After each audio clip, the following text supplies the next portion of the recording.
നിങ്ങൾ യൂസ് ചെയ്യുന്ന ഒരു AMT വാഹനമാണെന്നുണ്ടെങ്കിൽ ഉറപ്പായിട്ടും ഈ കാര്യം ശ്രദ്ധിച്ചോണം. കാരണം ഹൈ റേഞ്ച് പോകുന്ന സമയത്ത് നിങ്ങളുടെ വാഹനത്തിൽ ബ്രേക്ക് കിട്ടില്ല. ആ ഒരു കാര്യം നിങ്ങളുടെ മനസ്സിൽ വെച്ചോണം. ഹൈ റേഞ്ച് ഒക്കെ ഓടുന്ന സമയത്ത് അഥവാ ഹൈ റേഞ്ച് ഇറങ്ങുന്ന സമയത്ത് ബ്രേക്ക് കിട്ടാൻ ബുദ്ധിമുട്ട് വന്നിരിക്കും.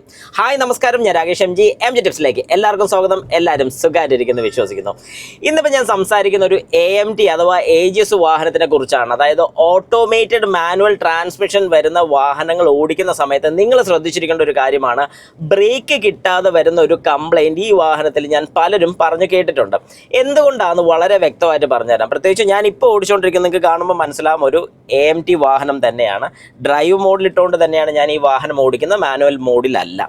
അപ്പം എന്താണ് സംഭവിക്കുന്നത്, അഥവാ ഈ ഒരു വാഹനം ഓടിക്കുന്ന സമയത്ത് എന്തുകൊണ്ടാണ് നമുക്ക് ബ്രേക്ക് കിട്ടാതെ വരുന്നത് എന്നുള്ളതിനെ കുറിച്ച് ഇച്ചിരി ഡീറ്റെയിൽ ആയിട്ടൊന്ന് പറഞ്ഞുതരാം. നിങ്ങൾ എല്ലാവരും ഒന്ന് ശ്രദ്ധിച്ചോണം. കാരണം എന്താണെന്ന് പറഞ്ഞു കഴിഞ്ഞാൽ ഒരു AMT വാഹനം നിങ്ങൾ ഓടിക്കുന്ന സമയത്ത് ഡ്രൈവ് മോഡിലായിരിക്കും നമ്മൾ പോകുന്നത്. ഈ ഡ്രൈവ് മോഡ് എന്ന് പറഞ്ഞു കഴിഞ്ഞാൽ വാഹനം എങ്ങനെ ഏത് ഗിയറിൽ ഡ്രൈവ് ചെയ്യണമെന്ന് മനസ്സിലാക്കുന്നത് നമ്മുടെ സ്പീഡ്, ആക്സിലറേറ്റർ കൊടുക്കുന്ന രീതി, റോഡ് കണ്ടീഷൻ, ഈ 3 കണ്ടീഷൻ അനുസരിച്ചാണ് വാഹനം ഏത് ഗിയറിൽ ഷിഫ്റ്റ് ചെയ്ത് പോകണമെന്ന് മനസ്സിലാക്കുന്നത്.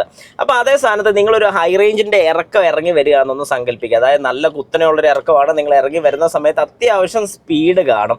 അഥവാ നിങ്ങളിപ്പോൾ ബ്രേക്ക് ചെയ്തൊക്കെ ആയിരിക്കും ഇറങ്ങി വരുന്നത്, പക്ഷേ അത്യാവശ്യം ഒരു സ്പീഡ് ഉണ്ടെന്നുണ്ടെങ്കിൽ ഇവിടെ സംഭവിക്കാൻ പോകുന്ന കാര്യം എന്താണെന്ന് ചോദിച്ചു കഴിഞ്ഞാൽ വാഹനം ചിന്തിക്കുന്നത് നിങ്ങൾ നല്ല നിരപ്പായിട്ടുള്ളൊരു വഴി കൂടെ ആയിരിക്കും പോകുന്നത്. എന്നാൽ വളരെ കുറച്ച് മാത്രം ആക്സിലറേറ്റർ നിങ്ങൾ കൊടുക്കുന്നുള്ളൂ. പക്ഷേ വാഹനം ഇറങ്ങുന്നുള്ളതുകൊണ്ട് നല്ല മൊമെൻറ്റം ആയിരിക്കും, നല്ല സ്പീഡിലായിരിക്കും ഇറങ്ങി പോരുന്നത്. അന്നേരം വാഹനം ടോപ്പ് ഗിയർ അഥവാ 5th ഗിയറിൽ തന്നെയായിരിക്കും മാക്സിമം ഇറങ്ങിപ്പോരുന്നത്. അങ്ങനെ 5th ഗിയറിൽ ഇറങ്ങിപ്പോരുന്ന സമയത്ത് നമുക്ക് നല്ല കർവും കാര്യങ്ങളൊക്കെ വരുമ്പോൾ നമ്മൾ മാക്സിമം അവിടെ ബ്രേക്ക് ചെയ്ത് തന്നെ ഇറങ്ങി വരും. പക്ഷേ നമ്മുടെ വാഹനത്തിന് അറിയാൻ സാധിക്കത്തില്ല നമ്മൾ പോകുന്ന സിറ്റുവേഷൻ ഏതാണെന്നുള്ളത്, ഇറക്കമാണോ കയറ്റമാണോ എന്നുള്ളത് വാഹനത്തിന് സെൻസ് ചെയ്യാൻ പറ്റത്തില്ല. അപ്പോൾ അങ്ങനെ വരുന്നൊരു സാഹചര്യത്തിലാണ് ഒരുപാട് പേര് ഫേസ് ചെയ്തിട്ടുള്ളൊരു പ്രശ്നം. വാഹനം കുറേ ദൂരം ഓടിക്കഴിയുമ്പോഴത്തേക്ക് ഒരു മഞ്ഞ ലൈറ്റ് കത്തുന്നു. ഇതൊന്നാമത്തെ കാര്യം. ഇത് കൂടുതലും കയറ്റം കയറുന്ന സമയത്താണ് ഈ ഒരു പ്രശ്നം വരുന്നത്. രണ്ടാമത്തെ, അപ്പോൾ ഈ മഞ്ഞ ലൈറ്റ് കത്തുന്ന എന്തുകൊണ്ടാണെന്ന് ചോദിച്ചു കഴിഞ്ഞാൽ ക്ലച്ച് ഹീറ്റ് ആകുന്നുള്ളതുകൊണ്ട് കയറ്റം കയറുന്ന സമയത്ത് നമ്മൾ ലോവർ ഗിയേഴ്സിൽ തന്നെ, അതായത് താഴത്തെ ഗിയറിൽ തന്നെ അത് കൂടുതൽ ആക്സിലറേറ്റർ കൊടുക്കുന്നുണ്ട്, വാഹനത്തിൻ്റെ ഗിയർ ചേഞ്ച് വരാത്തുണ്ട്, അതായത് അപ്പാകാത്തുണ്ട്. നമ്മൾ ആ ഒരു ഗിയറെ തന്നെ പൊയ്ക്കൊണ്ടിരിക്കുന്നതാണ് ഈ ഒരു പ്രശ്നം. ഇനി ഇറങ്ങി വരുന്ന സമയത്ത് കൂടുതലും ടോപ്പ് ഗിയേഴ്സിലായിരിക്കും ഇറങ്ങി വരുന്നത്. അപ്പോൾ നമുക്ക് ഏറ്റവും കൂടുതൽ ബ്രേക്കിങ് ചെയ്യേണ്ടി വരും. അങ്ങനെ വരുമ്പോഴത്തേക്കും വരുന്നൊരു ബുദ്ധിമുട്ടാണ് നമ്മുടെ വാഹനത്തിൻ്റെ ബ്രേക്ക് ഒത്തിരി ഹീറ്റാവും. ബ്രേക്ക് ഫ്ലൂയിഡ് ഹീറ്റായി കഴിയുമ്പോഴത്തേക്കും പിന്നെ നമുക്ക് പമ്പിങ് കുറയും. അതായത് ബ്രേക്ക് പെഡൽ ചവിട്ടിക്കഴിഞ്ഞാൽ ഇതിനകത്ത് ചെറിയ എയറിൻ്റെ അംശം, നമ്മുടെ ബ്രേക്ക് ഫ്ലൂയിഡിനകത്ത് ചെറിയ എയറിൻ്റെ അംശം വരുമ്പോൾ ബ്രേക്ക് പെഡൽ താന്നു പോകും. അങ്ങനെ ബ്രേക്ക് പെഡൽ താന്നു പോകുമ്പോൾ എന്ത് സംഭവിക്കും? ബ്രേക്ക് കിട്ടില്ല. ഇതുകൊണ്ടാണ് ഈ പറഞ്ഞൊരു പ്രശ്നം സംഭവിക്കുന്നത്. അത് നിങ്ങളൊന്ന് ജസ്റ്റ് മനസ്സിലാക്കാം.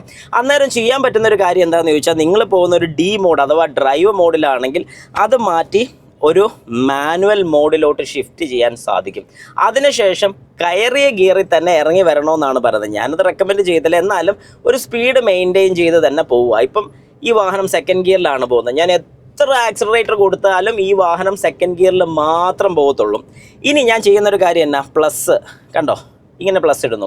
അപ്പോൾ ഇവിടെ സംഭവിക്കുന്നത് എന്താണെന്ന് പറഞ്ഞാൽ, നിങ്ങളൊരു ഇറങ്ങി വരുന്ന സമയത്താണെങ്കിൽ 5th ഗിയറിലാണ് പോകുന്നതെങ്കിൽ ഒരു കാരണവശാലും 5th ഗിയറിൽ ഇറങ്ങരുത്.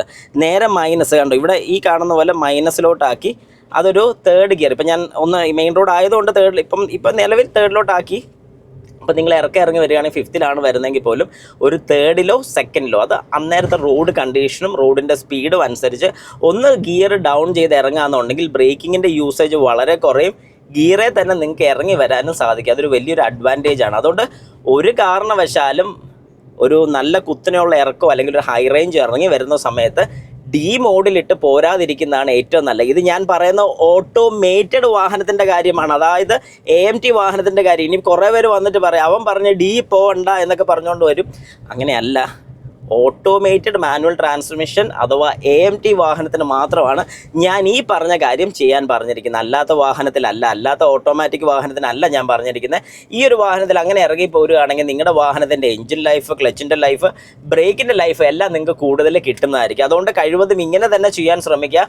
ഒരു കാരണവശാലും മാറ്റി ചെയ്യാതിരിക്കാൻ, അതായത് D തന്നെ ഇറങ്ങി ബ്രേക്ക് ചവിട്ടി ബ്രേക്ക് ഹീറ്റാക്കി കൊണ്ടുവരാതിരിക്കാൻ ശ്രമിക്കുക. അതാണ് ഏറ്റവും നല്ലൊരു രീതി.